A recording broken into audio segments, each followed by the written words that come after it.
Hit it, Phil. Da-da-da-da-da-da-da. Can it be the breeze that fills the trees with rare and magic perfume? Oh, no, it isn't the breeze. It's Jackson time. La-da-da-da. Stay tuned.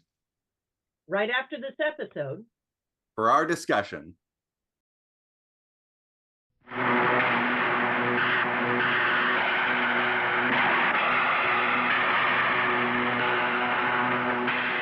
You can put your confidence in General Electric.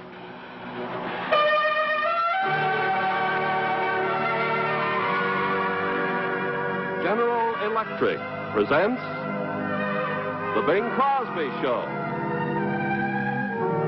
with John Scott Trotter and his orchestra, Bing's special guest, Jack Benny, and introducing Miss Sheree North. Now, here's Bing.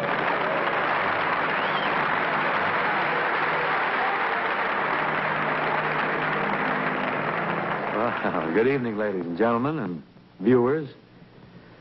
So, here I am. That isn't an opening for somebody to say, so what? I've never seen one. Really, I welcome this chance to get back in touch with the public again. I've been wondering where everybody went. Finally discovered they were all hiding in the living room with the lights turned out. But actually, the reason I haven't been on TV sooner, I've been waiting for color.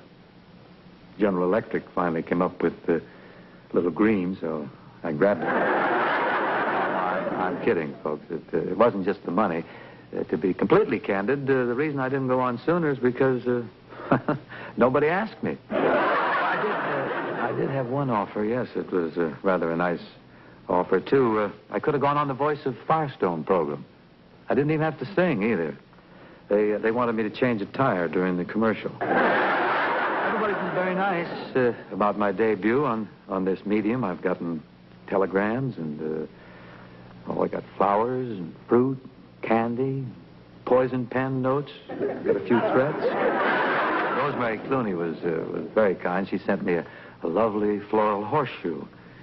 Beautiful thing. I thought it'd be nice if I wore it on my entrance, sort of draped around my neck, but the director of this piece, Mr. DeCordova, was a little difficult with it. He was quite obstinate. He thought it would look too much like some kind of a float left over from the Rose Bowl parade. So I gave in. But it's a real serious business, TV. You got to remember, so many lines and everything. You got to know where to stand. And to prepare myself, I've been taking a memory course from a very famous course here in Los Angeles. The man who runs it is known the world over. He's very good, very capable, and very thorough. I'd like to give him a plug, but I can't think of his name just now. Well, no matter. But you do have to pay attention. You have to work real hard, and you have to know your lines, where to stand, and you're fighting all the time, fighting the camera. You ever notice Hope on the TV? You ever notice the expression on his face? Looks like a stricken steer. I can't figure out whether he's trying to remember his lines or whether he's trying to forget them. Bob, you can flip the dial now because go back and look at your scrapbook or something. That's all we're going to say about you tonight. This here is my wardrobe for the opening selection in the show. It happens to be a little number that I recorded for Decca not too long ago, a song called You All Come. And this happy little number reflects the warm glow of friendship and hospitality that prevails whenever friends and families and groups, whenever they get together throughout our fair land.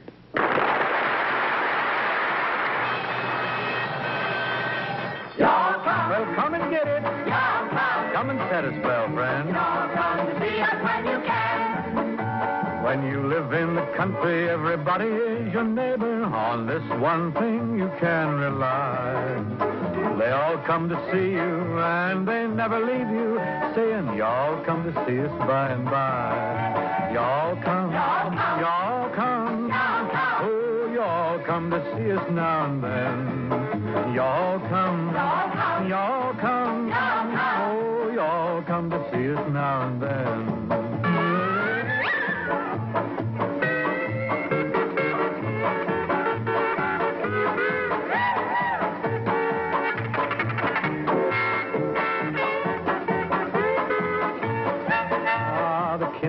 are a-comin', they're a-comin' by the dozen, eating everything from soup to hay. Hide the rooster, and right after dinner, they ain't looking any thinner, and here's what you hear them say.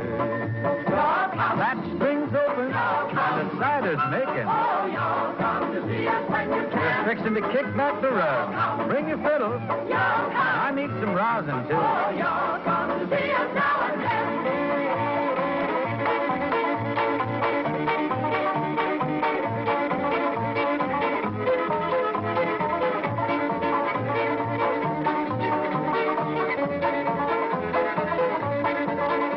Now, Grandma's a-wishing that they'd come out to the kitchen and help to do the dishes right away. But they all start a-leaving, even though she's a-grieving, but you can still hear Grandma say, "The land of Goshen, dag nabbit. Bring the young uns, you hear me? We'll tie the dog up, and we'll put the cat out, too. Y'all come, oh, y'all come to see us now and then."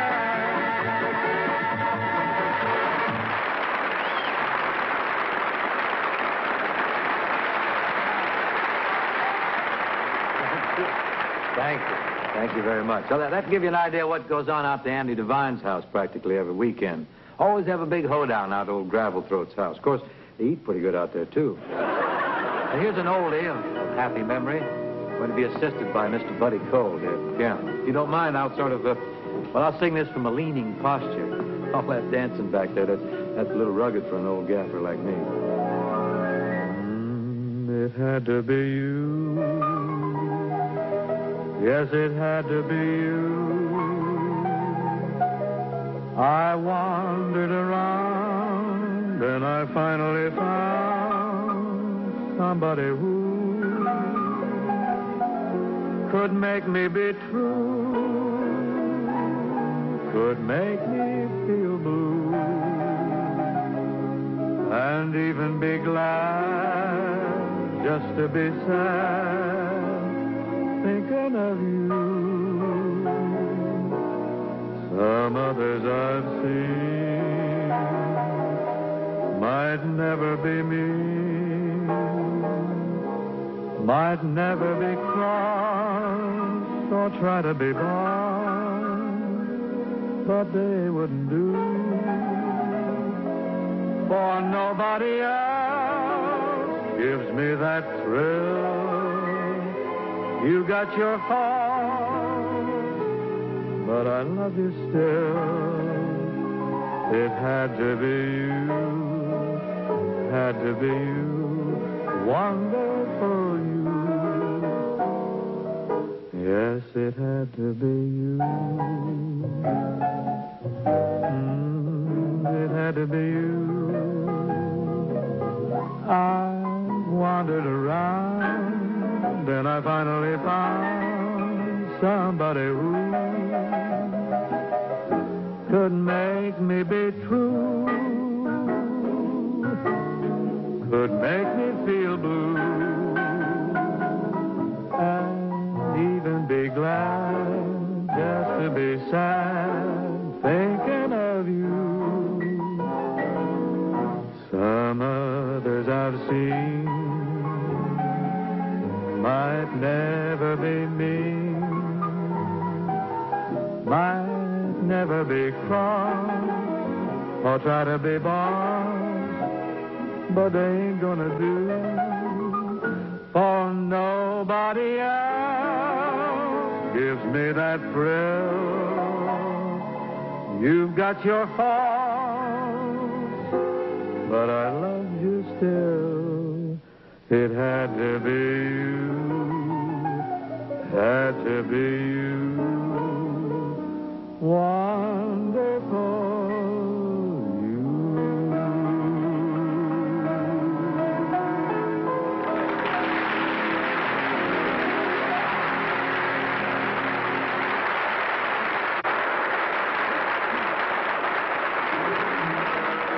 Friends, this is Television City in Hollywood, where many of your favorite shows originate. This is the main lobby. Here's a group of visitors being shown around the studios.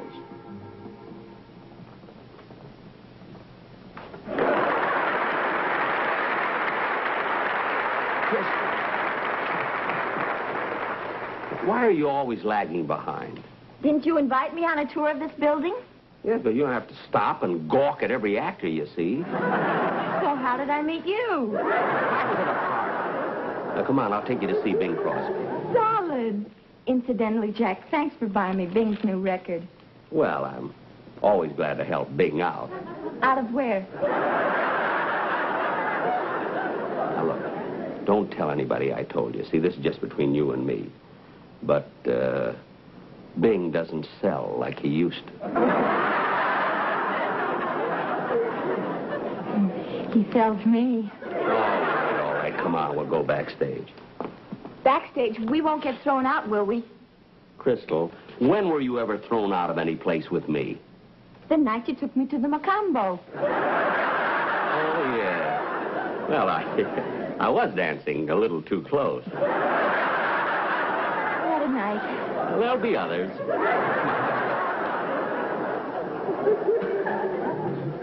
Wait a minute. You sure we're not going to be in the way? In the way? Crystal, do you know who you're with? I'm with the phone company. I don't mean that. What I mean is this. I'm one of Bing's best friends. And this is his first show, his opening night. And he's probably a nervous wreck. Now, you know how jittery Crosby is. Bing Crosby jittery? Well, certainly. That nonchalance is just an act. No kidding. Look, there's nobody in the world as nervous as Bing Crosby. And he needs a fellow like me to calm him down. And look, when I introduce you to him, don't just stand there and gawk at him. You know, and make eyes at him.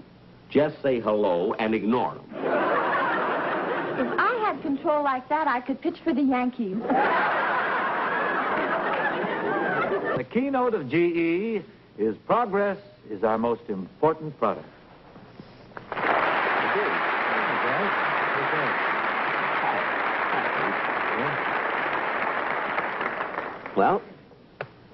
Well, kids, how are things going? Pretty good. Everything's going along fine, I think, Jack.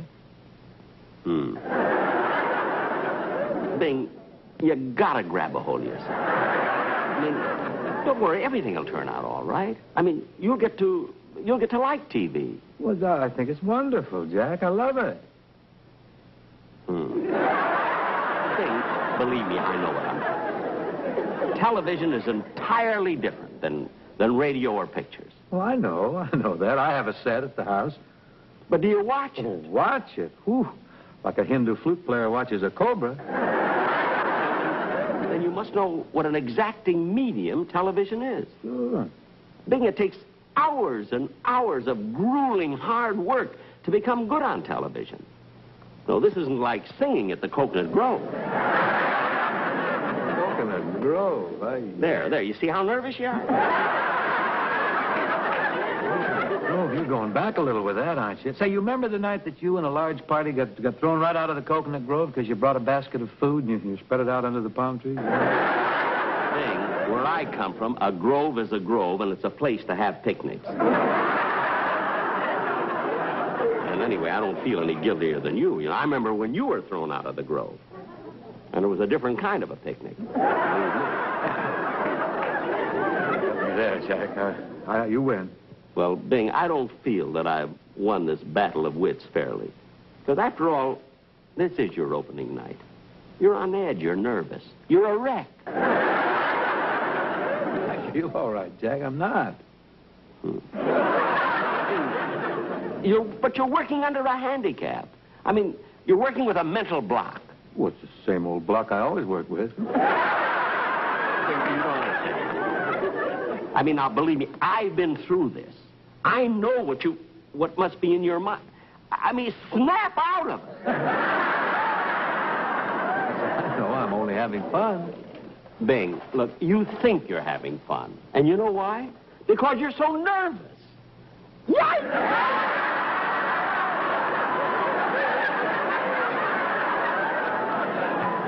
First comic I've carried since Hope. You're doing better this season. Did you have to sneak in on me like that? I'm sorry. Anyway, look, you know I'm a bundle of nerves. This is Bing's first show. How about an intro? Oh, yes. Bing, this is my latest flame. Crystal, I want you to meet Bing Crosby. Bing Crosby, this is Crystal Fogg.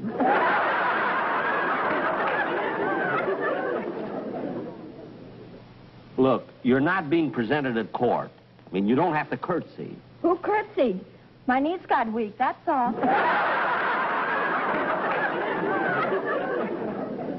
Mr. Crosby, I've got your new record, Changing Partners, and You All Come. Oh, thank you, Crystal. Well, as long as you're taking bows on the record, tell him who bought it. He did. Darn right I did. Well, thank you, Jack. Thanks for buying the record. Jack says you don't sell like you used to. I didn't. Well, Bing, we've got to run along now. We just came up to cheer you up, that's all. Very sweet. Appreciate it. Okay. Thank you. Well, come on, Crystal, let's go. Wait a minute. Get him to autograph my record. Oh, all right. Man, I broke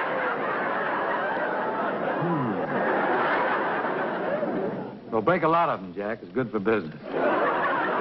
Honey, I'm terribly sorry about the record, but then Bing will see that you get a new one.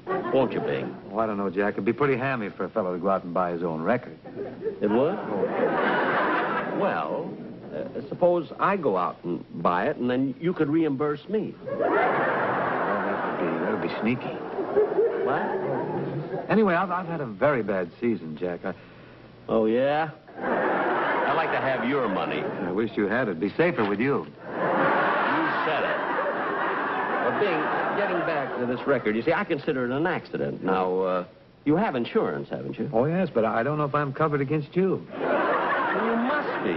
Everybody out here is. And anyway, Bing, if you're too cheap to go out and buy a record, the least you could do would be to sing the two songs for Crystal. Well, I already sang one of them. I sang You All Come. Well, then sing the other side. Yes, Changing Partners. It's real deep. That means splendid. Go ahead. Sing it. Okay. Come on, Crystal. What women see in singers, I'll never know. Special request, ladies and gentlemen, for Miss Crystal Fogg and for her companion, the Diamond Jim Brady of Waukegan, Illinois.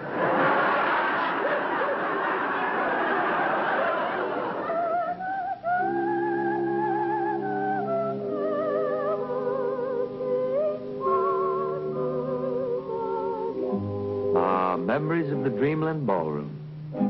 We were waltzing together to a dreamy melody when they called out, change partners, and you waltzed away from me. Now my arms feel so empty as I gaze around the floor, and I'll keep on changing partners till I hold you once more.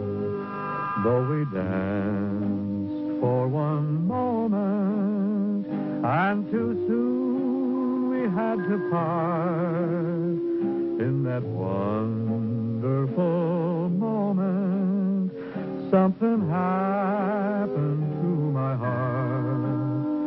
So I'll keep changing partners till you're in my arms, and then, oh my darling, I will never change partners again. Oh my darling, we will never change partners again.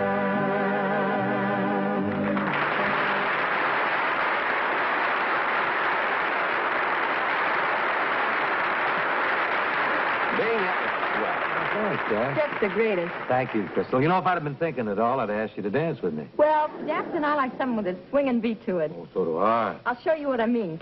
Watch it, Crystal. Mr. Trotter, a little music with a message, if you please. Say, what does this girl do? Well, it's a sort of a modern minuet.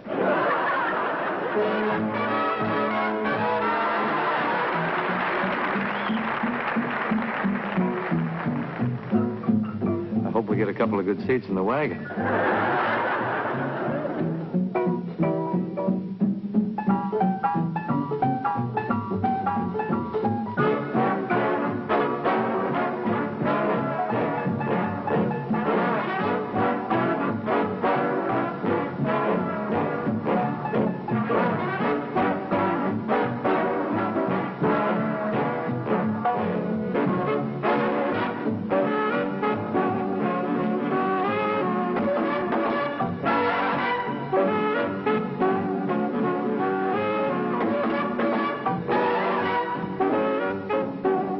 Oh, my gosh.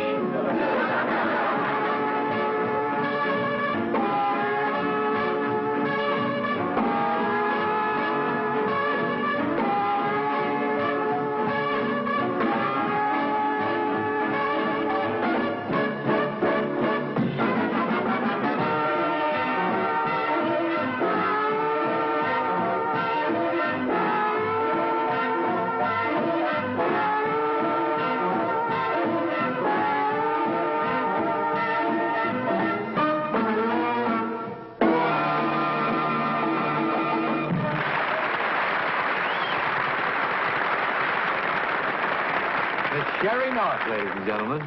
You were wonderful, just wonderful, Crystal. You can stop calling me Crystal now. The bit's over. Oh, yeah. Sheree North, your stage name. Well, so long, Bing. So long, Jack. Thanks very much. Say, pick up Sherry's skirt and muff before you leave, huh? I'll pick up her check, too. Come on, my great big blue-eyed agent.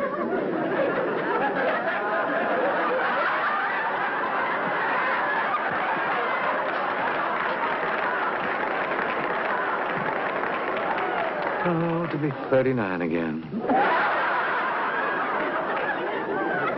Weren't they delightful guests, though, folks? I loved having them here. We got to progress along musically now, though, and it's with one of John Scott Trotter's arrangements of a Cole Porter song.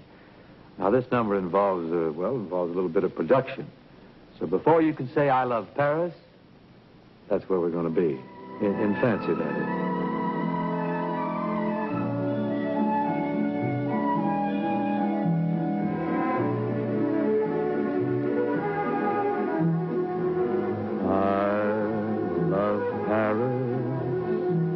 Springtime.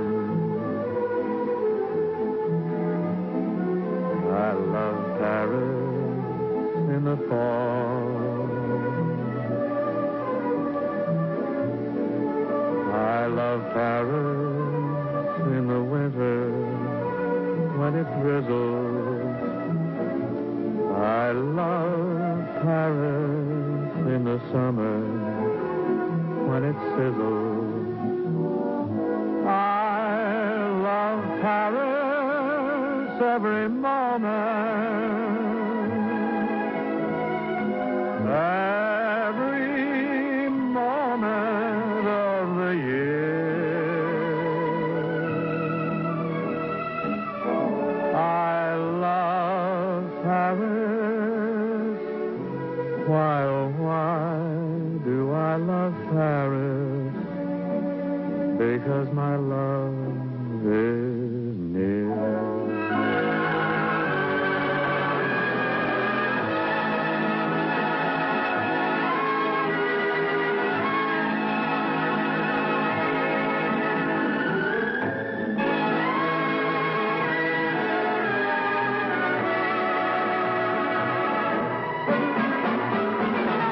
I love Paris. Why, oh, why do I love Paris?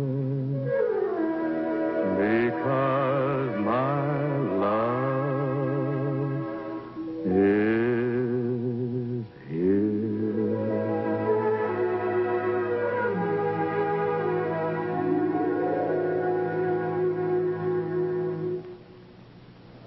Well, if this is television, I hope it's permanent. I was just taking a shortcut through here on my way to Warbeck's. Oh, you're a model there? Uh-huh. We're doing a fashion show there tonight. I see. Well, it's been fun. Yes, hasn't it?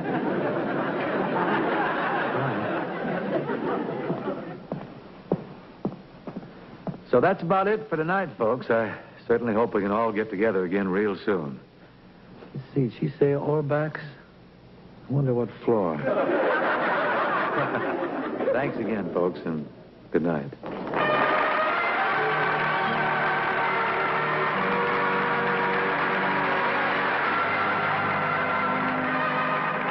In the home, on the farm, in the factory, on sea, in the air, on land, progress is our most important product.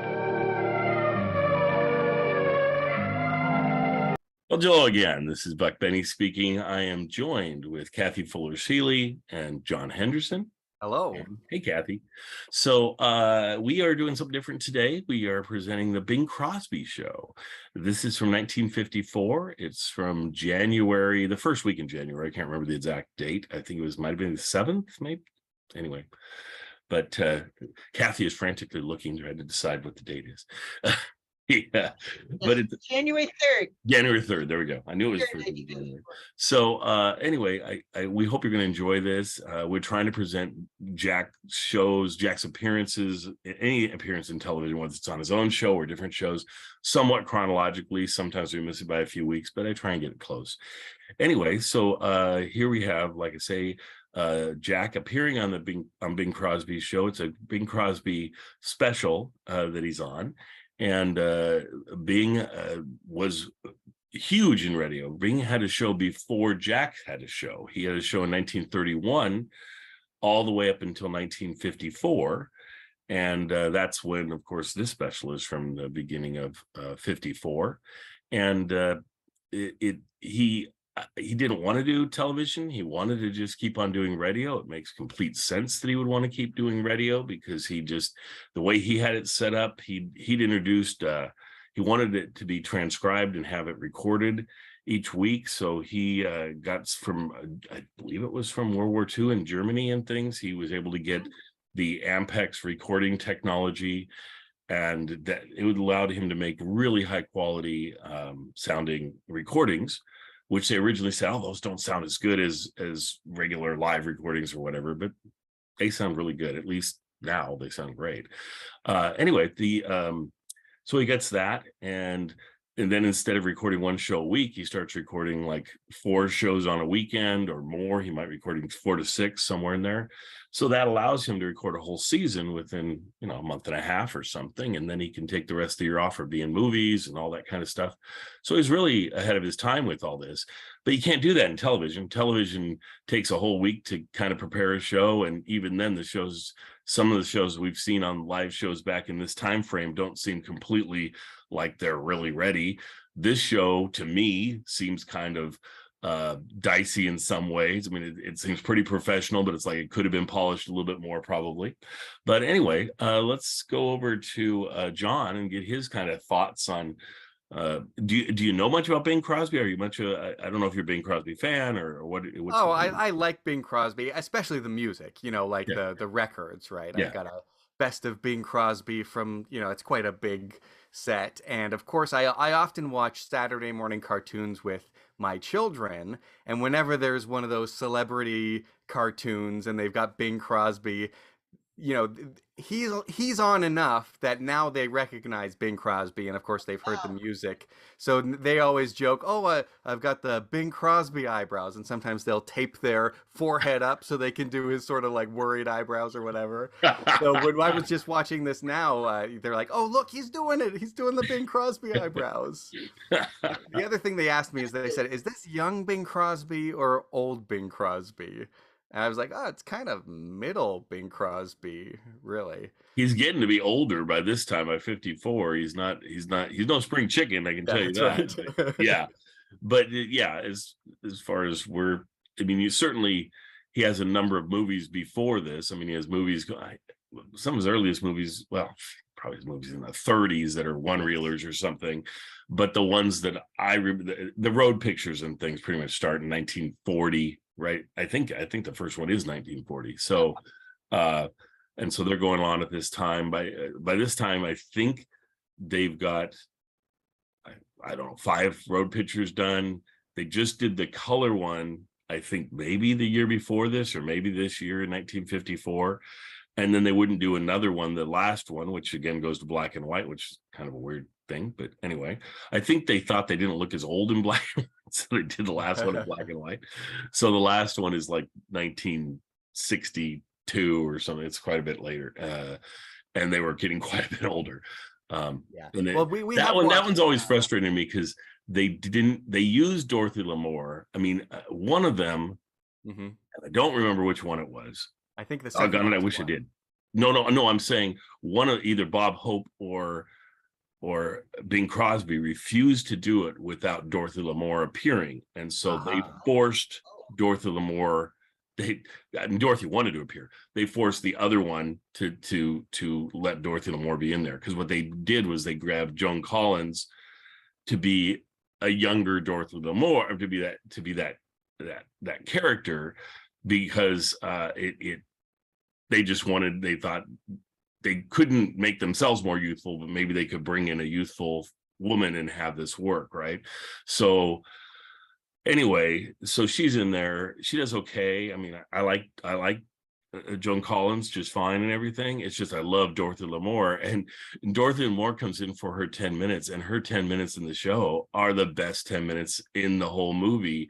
I'm sure when they were filming it, they're like, oh my gosh, what did we do? We should have grabbed her, because the spark is there between the three of them. It just works, and yet she's in there very little, and then she's gone. She's got a few scenes with them. So go ahead. Yeah, the road pictures were sort of, in some ways, my introduction to sort of classic anything. I remember one time my father brought home from the video store Road to Morocco, and he's talking it up like crazy. He's like, this is one of the funniest movies you'll ever watch. I watched it when I was a little. You'll love it. We put it on. We all watched it, and I'm really trying to, like, you know, get into it, understand. You know, I'm sort of drifting off a little bit, and then I'm like, oh yeah, the movie, right.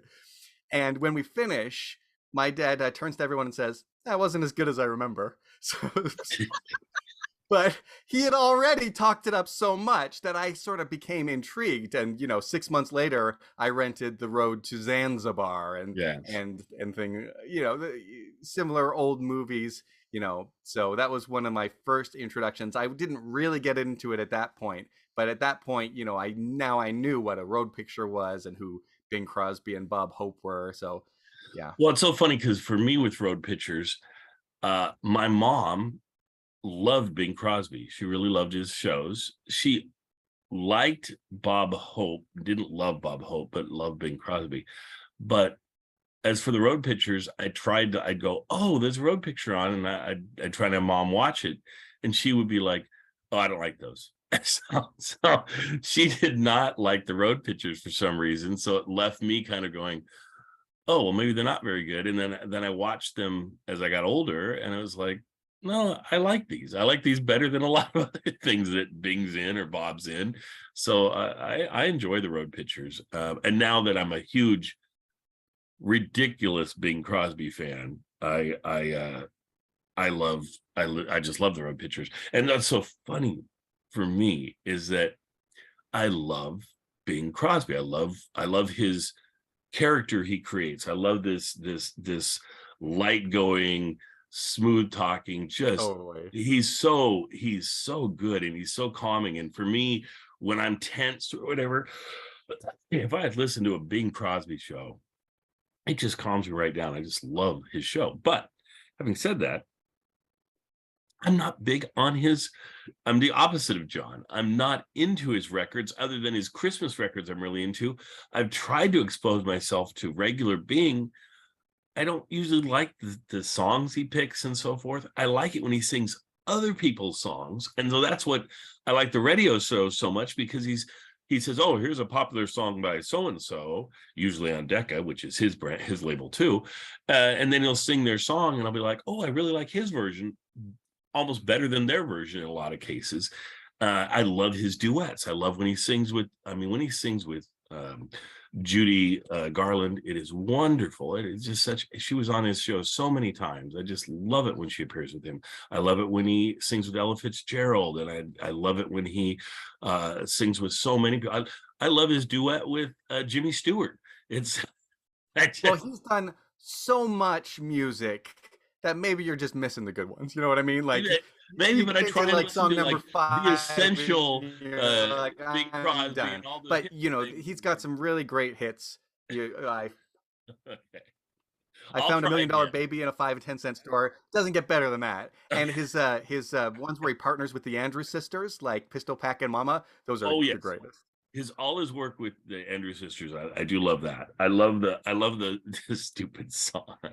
I love the Black Ball Fairy Line song that he recorded, and every time we go on the ferries up here, if you go on the Black Ball Fairy Line up here in the Northwest, they play that song at the beginning of every trip, at the end of every trip, the whole song. And so it's really lovely to all of a sudden hear Bing Crosby and realize all these people are hearing Bing Crosby that don't necessarily even know who the guy is, but it's nice.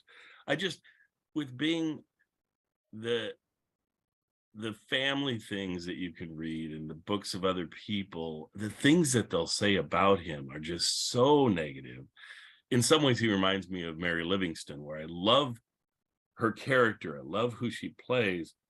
I have no idea about her personal life, whether she, and I kind of don't want to judge that. And I just kind of go, you know what? I'm going to enjoy for what they presented. And what he presented was this wonderful persona of, you know, the dad you would want, the kind of a person you would like in your life and all of that. But then when people say things like, people are quoted as saying things like, he's the meanest man I've met in my entire life. You're like, okay, he had to do something just vicious or say something. I don't understand. And some of the really negative stuff is from his own kids. So I don't know. Yeah, I will say it's a little weird that he was married, had a wife, she died. Then he sort of, and the kids were a big part of his life at that point and before, and they would be on his radio show and all these things. And then all of a sudden he didn't like appear anywhere with his kids anymore, and then got another wife and had another family, and never really referred to, as far as I know, his original kids, and that would feel really weird. So I mean, there was some weird things, but well, there are some things just being in show business, and with Jack Benny too, and even in this episode, where at the end, you know, Bing Crosby does a bit where this stranger kisses him, and things things that you wouldn't, you know, if he's supposed to be this family man, you kind of like, at least Jack is pretending to be single all the time, you know. Yeah, true enough. Well, let's go over to Kathy for a minute. So Kathy, what were your thoughts on the show, or what did you think? Well, that's the appeal of Bing Crosby is just kind of lost on me. So, but I so appreciate learning what you all love about him. What I loved about this show was the depiction. I mean, the scenes at early Television City. I was envious of the curtain of the big eye, CBS eye curtain that Bing got to appear before, and it's like, I wish I would like Jack to stand before the eye curtain. And I loved Jack and Sheree North appeering at the entrance to CBS Television City and things like that. So there was, I love that the show has many layers of things to be interested in. And indeed, from January 1954, what Variety wanted to talk about with the show was indeed Sheree North's dance.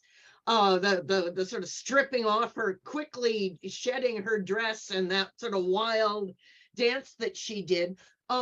The sponsor, General Electric, really wanted to remove it and censor it out. And Bing stood his ground and said, no, it's not, there's nothing unacceptable about it. It's just a very enthusiastic dance. And he insisted that it remain in there. But as I said, he had a lot of talking to do to the GE folks to get them to calm down about it. So he should have talked to the folks when Elvis came on and they wouldn't shoot him from the hips down. I mean, he didn't do anything you weren't supposed to do, but it was just enthusiastic dancing. But they definitely had issues with that. So that's right. Well, so the review of this particular show was very complimentary to Jack's segment. If you don't mind me quickly reading, go ahead. That's great. Says, Jack Benny's guesting, along with Sheree North, a bosomy blonde clad in clinging jersey, was a riotous romp with the laughs rolling in waves. Benny tried to unsell Bing on TV, working on his nerves to unsteady him, but to no avail. The fright gripped Benny instead, and he leaped on Bing's shoulders like a femme frightened by a mouse.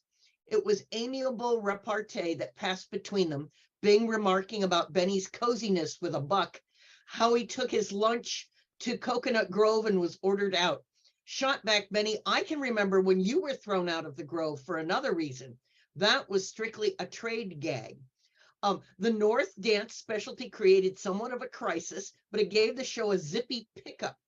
And says, I did a little research on Sheree North, and Fox Film Studio was trying to set her up to be a Marilyn Monroe replacement, but she didn't quite get very many places. I love their line, though. This is such variety writing. She's the perfect foil for a flip-lipped comic, and worked the scene with Benny to most of the hilarious highs. Morrow's production and Freddie DeCordova's direction were stellar. And I also love that aspect of learning that, oh, here's Bill Morrow after all those years. He'd been gone from the Benny Show since 1943. Here to find what you've told me, Daryl, that Bill Morrow had a long relationship writing for Bing Crosby. About a decade, how nice to get this small world. Yeah, I'm excited, and to have Bill Morrow writing for Jack again is so much fun, and I think that's fantastic. And for folks that aren't following or aren't, don't listen to us a lot or whatever, Bill Morrow was the writer for Jack Benny for many years. A lot of folks will say it was when Jack was really reaching his initial peak or whatever back in 19. He started with Jack in the end of 35. 36 to 43. Yeah, and he was one of only two writers. So he was doing half of the script. Yeah, Ed Boulogne was the other half. Bill Morrow for Bing Crosby worked on the Bing Crosby show from about 1944-ish, maybe 45, but anyway, all the way up until the end of his run in 1954. And then, of course, he writes this special. He wrote with, he did have a partner again in Murdo McKenzie. I'm not sure if Murdo McKenzie was writing on this particular special or not. I would assume he was, because he was like he wasn't credited. He wasn't credited. Okay. Because he was for the show and most of the run, he was, I think, listed as the head writer. And then Bill Morrow was his support. But you can definitely tell, because Murdo was with Bing before this, and then right when Bill Morrow starts, I can definitely tell the difference. The writing becomes more crisp, and it just is slick. I love Bill Morrow's writing. So really I thought the monologue was fine. It wasn't great. But the thing that I think really he excels at is these like funny ideas and the interplay and things. Like the idea that Bing Crosby, this like totally relaxed guy who everybody knows is just chilling out, Jack says, oh, he's so nervous. Like that whole idea is just hilarious. Yes. And I would say, I don't usually pump up my shows or whatever, but I will say, man, if you want some weekly enjoyment from Bing Crosby, I present Bing on both my Judy Garland and Friends podcast. We're presenting the 1952 season, and that's a really fun season to listen to him on, and he's got some great guests. If you want to listen to he and Jack, he's on my Jack Benny podcast, and on that, every Monday I play Bing Crosby, and it's Bing Crosby plus the Jimmy Durante show plus the Al Jolson show with Oscar Levant, and I play them all back to back and introduce them all. And then they're all from 1947. They're all from the same week in 47. So they're exactly 75 years ago, right? I think this year. And man, they're all in their top form. It is so much fun to listen to all of them. The Oscar Levant and Jolson dialogue back and forth is so much fun. Oh yeah, they're really good. And Jolson's piano playing is so excellent. And then on Bing's show, every week you're either going to get an entertainer that is so funny and he sings with them and does duets and everything, or you're going to get a singer that just does a phenomenal job. Judy Garland appears with him multiple times. The Ella Fitzgerald appears with him. He didn't care whether you were black or white or anything. If you could sing and perform well, he would have you on with him. And Les Paul appears a lot with Bing, both as the Les Paul Trio and with Mary Ford when she starts singing with Les Paul. And their music they produce is just insanely good. It's crazy to hear. They like double track, triple track. I mean, like they'll have 10 guitar parts and 10 vocal parts all recorded on top of each other. And it's fun, the one they do with Bing, because they have Bing do, and they'll say, okay, Bing, we're going to do 3 parts for you'll be doing 3 parts, and Mary will do her usual 12, and I'll be doing 18 on the guitar, and it's just, you know, and because it was a recorded show, they could do that, and so you get this really different sounding songs that he does with them. So anyway, a lot of good stuff to listen to. Yeah. A lot of fun. When you listen to a show like that, it doesn't blow you away like I think the Jack Benny show does, but it is fun and sort of comforting if you don't want any pressure. But when you listen to a show like that, you think this is something that would only work on radio, because you got these people popping in, and then you've got music. So it's really interesting to see how they translated that to television, right? Yes. Even the idea of like the curtain and, you know, and then pulling it back and doing the musical numbers, and this, you know, they're doing the same songs, but they're like elaborate musical numbers, like with that first one, Y'all Come, or whatever. Yeah. And they throw in dance elements into it and things, because that's what Yeah. you have to do. You need the visuals somehow. And so it makes it this new thing. I don't know if this would have worked on a weekly basis or not. I don't know, but A lot of work. But I also think it's interesting that then well, I think he may have literally been tired. It seems like he did the whole thing back to back. I mean, unless they're really good at editing, which they weren't at that time. Yeah. But then he comes in front of the curtain and he leans on the piano and makes a comment about that, and just sings the slow song. So yeah, it was really interesting to see, you know, this radio thing. You could close your eyes and it would be quite similar to the radio show, Yes. other than the dance you're going to miss out on. But yeah. Well, the sad part, or the good part, depending on how you look at it, is this performance you're going to see. The picture's pretty decent. The sound quality is not great. The sound quality is pretty dicey, especially my level of expectation for Bing Crosby presentation now is so high, because that's the thing. I mean, a set of Bing Crosby shows that ran that final 10 years were found that are just absolutely immaculate. I wish Jack's shows were this high sound quality. I mean, they're just perfect. And so you feel like you're in the room with Bing and the performers. So this show, audio wise, is not great. And so if you really want to experience great audio, then listen to him on my podcast, because I think you'll really enjoy it.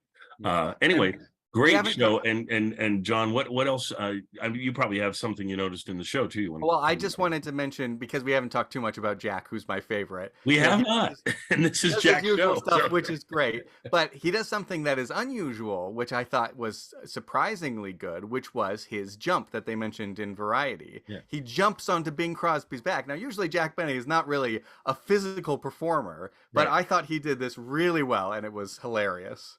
Yeah, it's lucky it was in 1954 and not 1964. So I think we were at the end of Jack's jumping phase. So this is they asked him to do a lot here. So he did a great job with that, and his performance here is, I mean, Jack brings a quality to any show he's on. I have yet to see him appear on a show and for us to say, oh, that was a lousy performance by Jack. I mean, he just does a really nice job. I don't know if Jack, when he appeared on other people's shows, was like Bob Hope. Bob Hope would bring in his own writers and punch it up or change it or whatever the bit to make the bit better.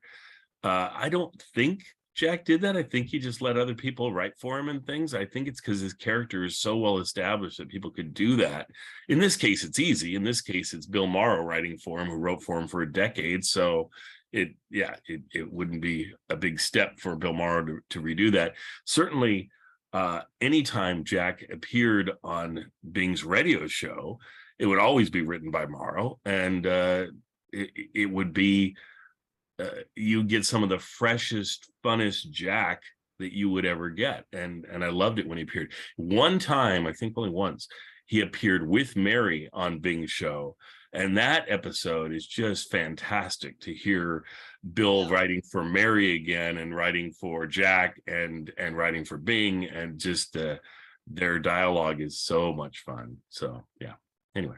So, and I think they might even in that one acknowledge that they're married. I think they might say that Mary's his wife and so forth. I can't remember.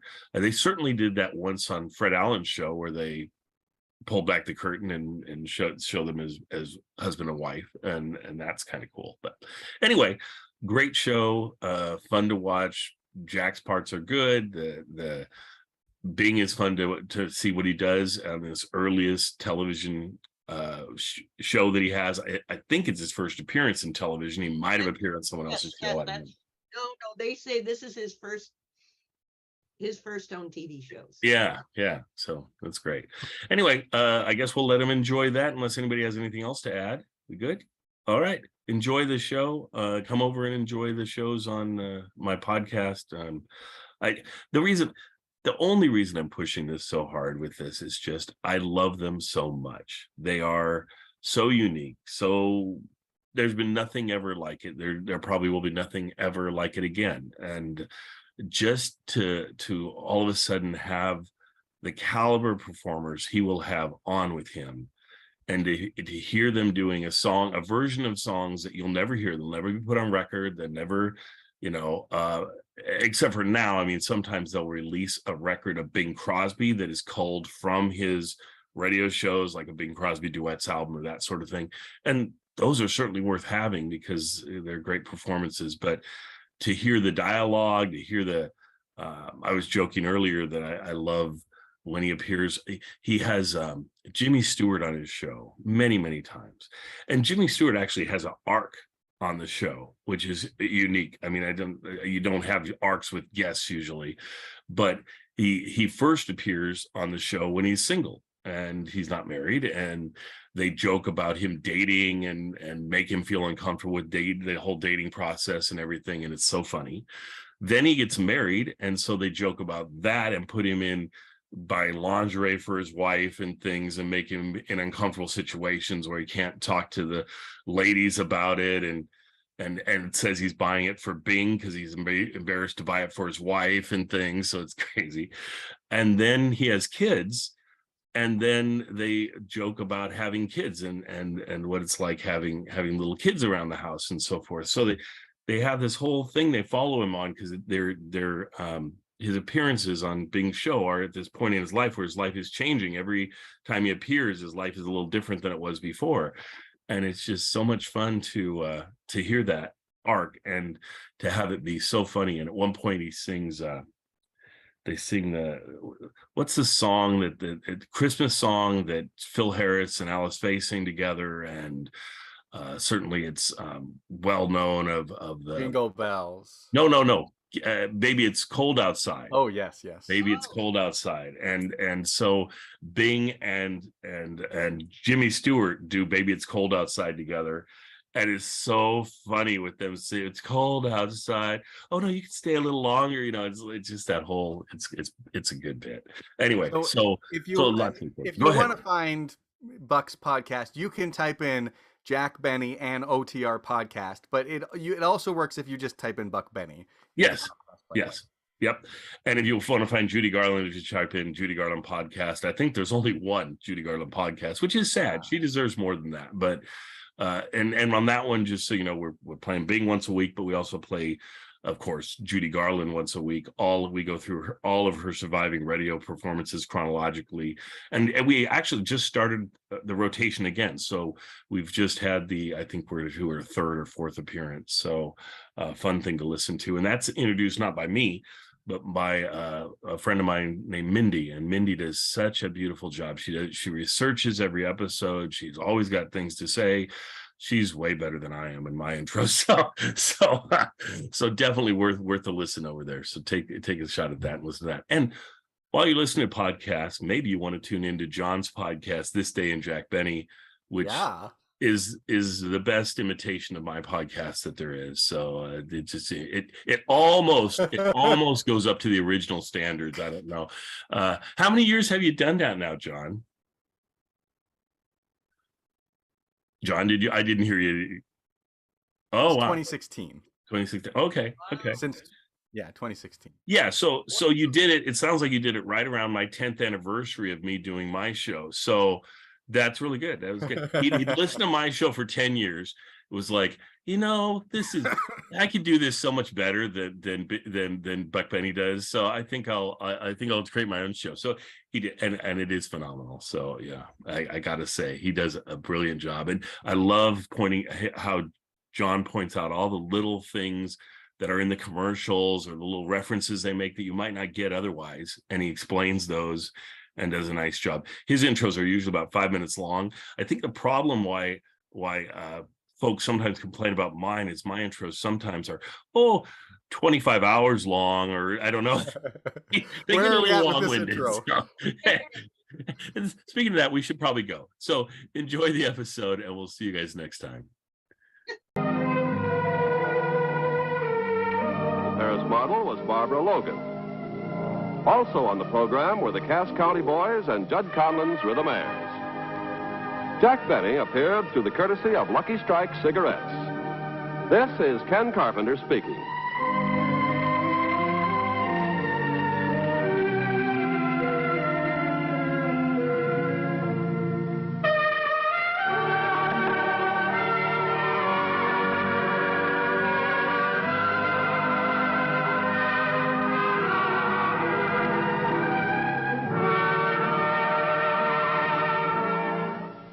This is the CBS Television Network.